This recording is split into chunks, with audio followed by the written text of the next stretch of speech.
And welcome back to the Engine Builder Show. Are you planning to start a business, but you don't want to do it yourself? Today, Gabe is going to share with us today how to choose the right business partner. But before we dive into that, the show is brought to you by Business Marketing Engine. Want to know more about us? Check us out at businessmarketingengine.com. Hey, Gabe, good morning. Good morning, Jethro. Thank you. And thanks everyone for jumping on today. Hope you're having an amazing day. And I wanted to talk about something that I've experienced, that I've been asked about, that I've been on the good and the bad side of before, and that is how to choose the right business partner to work with. Um, I have had some really bad business partnership relationships. I've had some amazing ones. And I've also watched a lot of my entrepreneurial friends go through the goods and the bads of a partnership. And after I had a terrible partnership relationship in the early 2000s, I swore I would never have a partner again. And then I met my partner, Rachel, who started out as a business partner and became my life partner, and is somebody that I just love and cherish. And I'm incredibly grateful that she's in my life. So I was able to figure out how to have good partnerships. And she's somebody that taught me a ton about it. But I think if we're honest and we think about maybe some of the partnerships, large or small, that we've had over the years, if you reflect back for yourself, or if you think about some of the partnerships you've seen, go bad over the years, I tend to believe that the bad partnerships usually occur and the fallout occurs from those when we rush into them too quickly. At least I know that's a pattern for myself that in years past, I made that mistake. And I've also seen other entrepreneurs make that mistake as well. And so just because you have a great idea and somebody else is excited about it, and they want to jump in with you, it doesn't mean that you're going to be a good fit to work together. It doesn't mean that you have complementary skills. It doesn't mean that they're going to bring value to the table.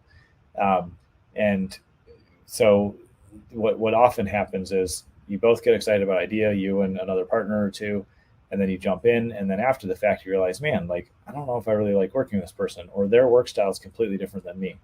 One of the things that I experienced in one of the partnerships that ended up ending very badly was that I really like showing up to work on time. And back then I started work at 9 o'clock because I used to work really late. And so I would start at 9 o'clock, and my quote unquote partner would show up like 1 or 2 in the afternoon every day.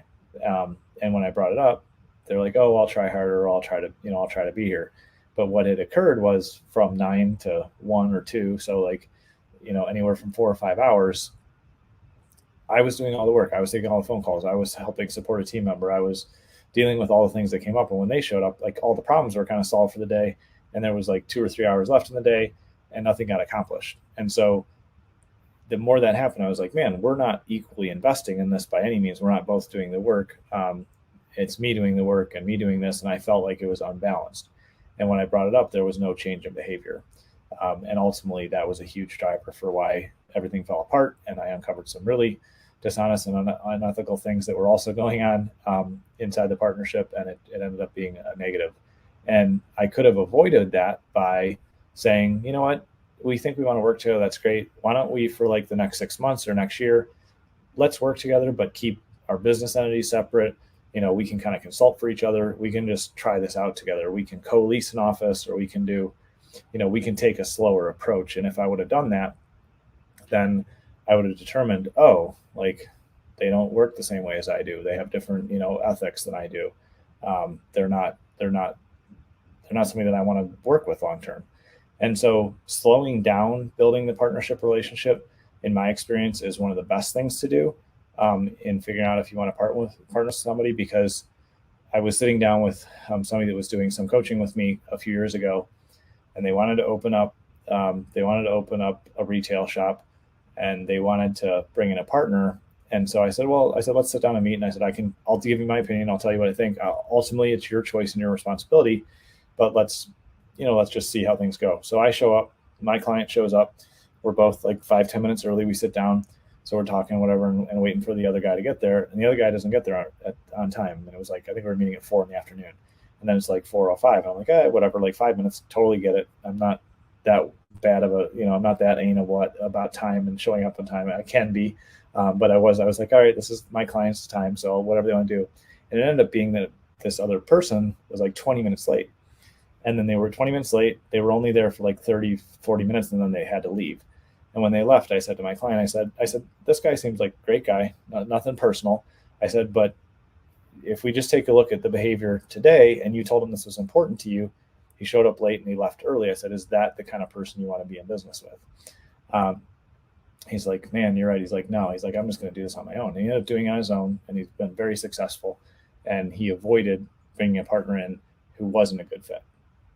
Now, as opposed to the partners that are a good fit are the ones that have complementary skills to you, in my opinion. They have the same kind of work ethic. They're willing to put in the time. They're willing to invest equally with you. And that may be time versus money. And like, that's something you can work out between you and your partner, but they match your level of commitment is what I believe a partnership is. And so the reason that my partnership with my life and business partner, Rachel, has worked out so well is from day one, she showed up and said, how can I help you? How can I serve you? Where can I jump in and contribute? She was, the first person to invest in a business that we had together that we've now sold, we no longer own. She would come in and write and do graphic design and help on the website and do sales and help with accounting. And she was willing to help on all fronts all the time, no matter what was going on. And over time, I was like, man, she's really serious about this. And then we formalized our partnership later. Instead of me going, oh, great, here's someone who wants to be a partner. She didn't even ask for that, by the way, in the beginning. But I'm like, oh, here's somebody who can help, and I make them a partner. I had just gone through my bad partnership breakup with another person in business.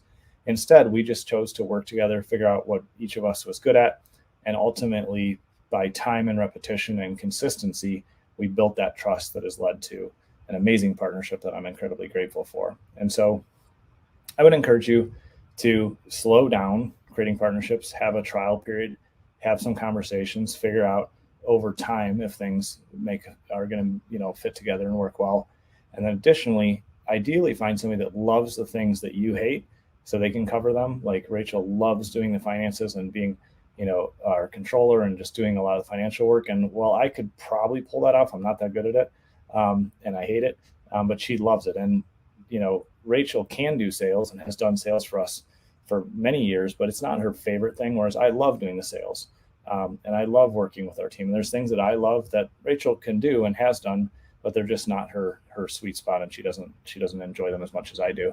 So finding something that's as committed as you, taking time to really see that both you and the partner really integrate together well before you sign the paper and become true partners on paper and legally, and then ultimately finding somebody that complements your skills is, in my opinion, experience what's been most successful as it relates to partnerships. So hope that's useful for you. If you're in the middle of a partnership, you can always talk about these things and improve and clarify the roles.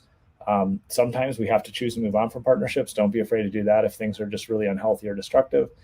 And also, if you're in the process of thinking like, man, I need a partner, or maybe I want to partner with this person, slow that process down, take your time, do your due diligence, and that's what will serve you well in this area. So glad you were able to tune in today, and I'll turn it back to you, Jethro. Thank you, Gabe. Now that Gabe has shared these lessons he has learned from his experience, hopefully this helps you on your journey in looking for the right business partner for yourself. Thank you for tuning in with us and being here on our daily show. We really appreciate if you hit that like, follow, and subscribe. If you want to be notified when we go live, hit the bell as well. For unique marketing solutions, head over to businessmarketingengine.com, and we'll be more than ready to help you build your success.